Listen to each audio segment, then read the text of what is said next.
Hey guys, I'm Jared, BCRC guy here, and we have an FMS LC80 to review today.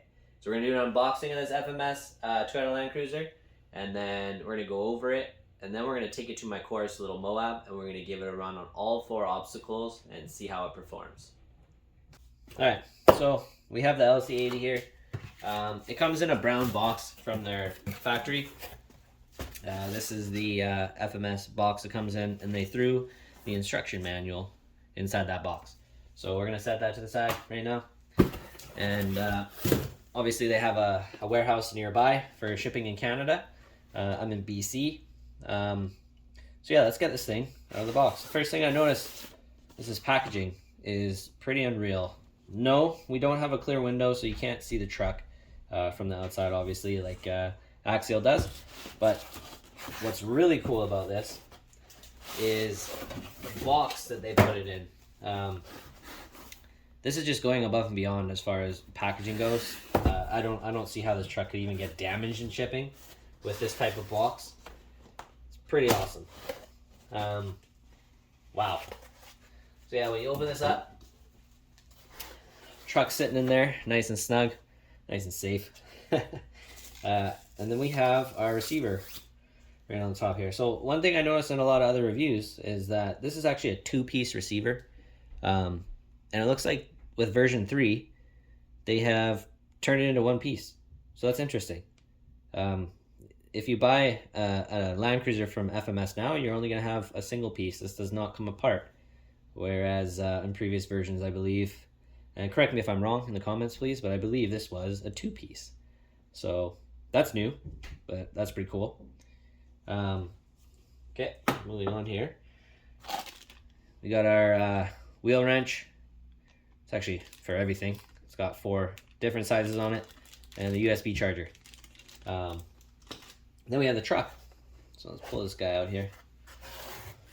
There she is. So that thing looks clean. The details that I'm seeing already on this truck are wild. Full interior inside this truck. These are beadlock wheels. So we actually have beadlocks on these tires. They are, I believe they're MTRs by Goodyear. So, wow, they're super soft too. This is a really nice truck. It's got a snorkel. We have, looks like we got spots for lights up top. And I'm guessing we have some headlights in this truck. Let's open this hood. So that's one really cool thing about this truck is you can actually open the hood. And then your battery sits inside here. So this is a 7.4, 380 milliamp hours LiPo. Let's get this thing hooked up and see if we have any power on it. I really love just how detailed this FMS truck is already. You know, watching the reviews and just seeing how much detail they put into their trucks or cars, just everything. Oh, there you go. So we do have LED lights in the front. I think I saw a few more lights. Let's grab some batteries, throw it in the transmitter, and see just how many different options this truck has. Okay, so we have batteries in here. This takes 4 AAAs. So you just open this cover here, slide it open, and you pop 4 AAAs in there. There's quite a few. I'm not entirely sure how to tune this, but there's obviously a way to tune everything on this. And you have 4 channels. So this is a 4-channel transmitter. See what channel 4 does here. Okay, so channel 4 puts on your lights. So they got little LED yellow headlights. Oh, 2 settings. So you got a dim setting and a bright setting. And 4-way blinkers on the front and on the back. That is pretty cool. Wow. Look at that too. When you turn, it actually turns an indicator on the front and back as well. So that's really cool. And then you have the option of turning the blinkers off and having no lights. And I believe Yeah, so in any other setting, your blinkers will always turn on when you're turning. Obviously, other than the 4-ways where you have all 4 blinking, and the setting where you don't have the headlights on, but you can still have the blinkers working. So there is a setting to have no lights on, no blinkers indicating, which is really cool. I'm pretty happy with this transmitter, I have to say. It's pretty nice. It's very small compared to an axial SCX24 transmitter. And we'll grab one and put them side by side to have a look. Okay, so here I have the FMS transmitter, and here is the axial SCX24. This is the Hobby Zone transmitter. As you can see, the size difference is quite significant. Looking at the owner's manual here, the switches on the transmitter actually allow you to have forward, reverse, and brake, forward and reverse, and then you can switch your battery type with the second switch, and then you're able to control the amount of drag brake with the final 2 switches. So I'm going to change my drag brake percentage for the course because it comes from the factory in the box set to 0%, meaning if you were to put it on a hill, it would probably fall backwards. So for my course, because it's got some really steep inclines, we are going to have to set a level of drag brake. So we're going to test that on the course. But one thing for sure that I noticed is if you have it on forward, reverse, and brake, you will have to activate reverse on the transmitter twice after moving forward because it actually acts as a brake. So I've actuated to go in reverse, but it's not going reverse. So then I hit it a second time and it will back up. And if I was to change that switch to, so number 1, if I change it forward, it just goes forward and back. So that's what that is. That's a pretty cool setting. And then, yeah, obviously we have our drag brake. I have it set to 75% right now, but we will try it on the course and see how it goes. We have a full-size spare on the back of this truck. Also a beadlock rim. Whoop. It is also a beadlock rim. So that is awesome. This is a totally usable spare. You can pop this off and you can throw it on the truck and you can use it. Looking underneath here, we have an alloy chassis, 4-link front and rear, which is awesome. One thing I noticed actually is that I think one of these shock absorbers is a little stiffer than the other. Yeah, so I did notice that. If you pick up this wheel, it doesn't actually want to flex up. That could just have to do with it being simple friction absorbers rather than oil-filled absorbers. Yeah, so if I pick this side up, you'll see it flexes the front and the back. If I pick this one up, it wants to lift that tire before it actually flexes the front axle. So that's interesting. But that might just have something to do with the absorbers, which I will probably replace with some oil-filled absorbers anyways. But the level of detail on this truck is what's so much more important to me.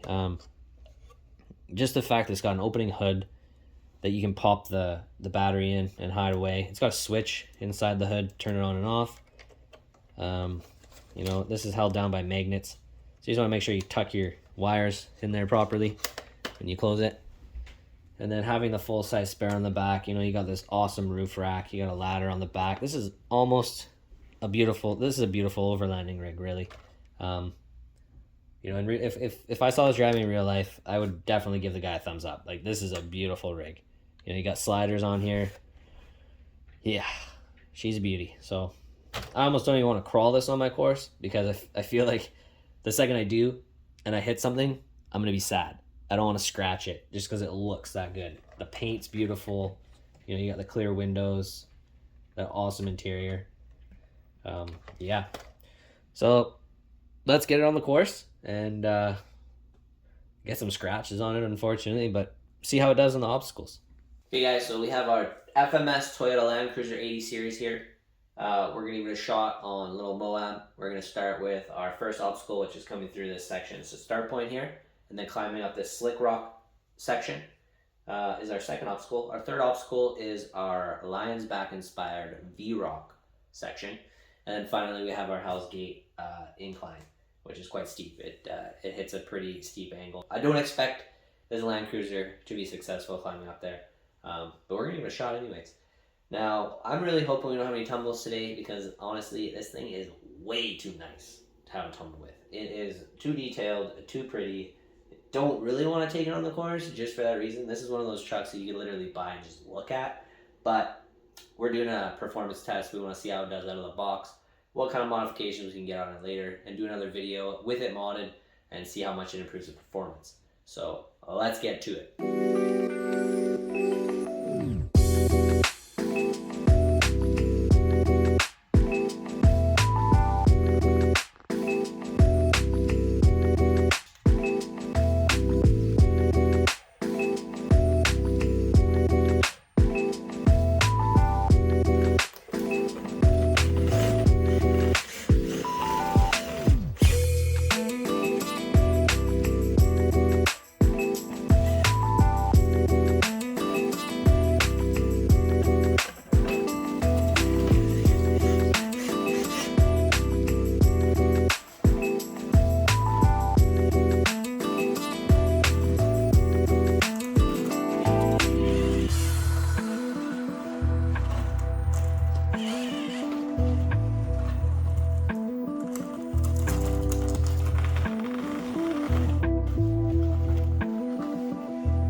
Alright guys, so there it is, our Toyota Land Cruiser 80 series by FMS.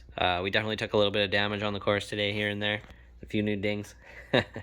I think one of the limiting factors on this vehicle is definitely the departure angle in the back. As you could see in obstacle 2, that was really hanging up and we weren't able to get up that. Another limiting factor would be the ring and pinion differential on this vehicle. It's actually quite bigger than the SCX24s, which use worm gear. So having a ring and pinion definitely adds to the differential size and makes it difficult to get up obstacles. Now what we're going to do is we're going to put some 62mm tires with brass rims on this thing, and we're going to give it another shot. So stay tuned for the next video after we get some mods on here, and we'll see if we can do it. In the meantime, please like and subscribe to my channel. I appreciate it, and it allows me to review these products for you for your hard-earned money spending. Thanks, guys.